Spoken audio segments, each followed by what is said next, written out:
Emipiira gy'amasomero gya post primaries gituuse ku luzanyo lw'akamalirizo. St Mary's Kitende nga be balina ekikopo kino kye bawangula mu 2019 be basoose mu nsiike olunaku olwaleero nga bakubye Kibuli Senior Secondary School goal 3-1 wali ku Barifa Stadium mu Arua. Dominic Ayela yasoose okutebera Kibuli olw'ensobi ekoleddwa omukwasi wa goal wa Kitende Jack Komakech. Goal za Kitende zitebeddwa Rogers Torach ng'endala ba Kibuli beetebye okubadde ya Dawson Mafumu ne Shafik Kibirige. Kitende balwa n'okuwangula ekikopo kyabwe eky'ekkumi nga basooka kukiwangula mu mwaka gwa 2004 so nga basembyeyo okukiwangula mu 2019. Kibuli gye bajjeemu be bakasinga okuwangula ekikopo kino nga bakirina emirundi 10 mirambirira. Mu mulalo oguzannyiddwa, St Andrew Kagwa Gombe High School e Kawala ewandudde ba champion ba Wakiso Ababuddo Senior Secondary School ku goal 2-bwerere. Emu ku goal ebadde ya penalty wabula Oscar Mawa abakubye emaze gobe mu kibya.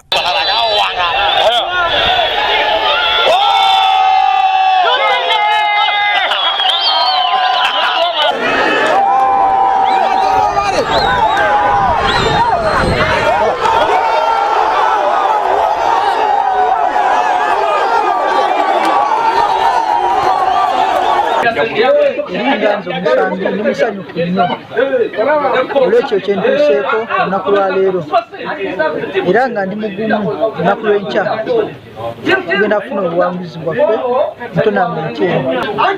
Fantastic. First of all, I want to appreciate the fans. They were there for us, and then we played well so that we make them proud for today's game. And I want to thank the coaches for their game reading so that to make sure that we reach today, we reach to the same, we reach to final safely. Nga Gombe High School ennono yaffe ya kupasinga mupiira gola bagowa ebiddirira tubirabireyo mu maaso.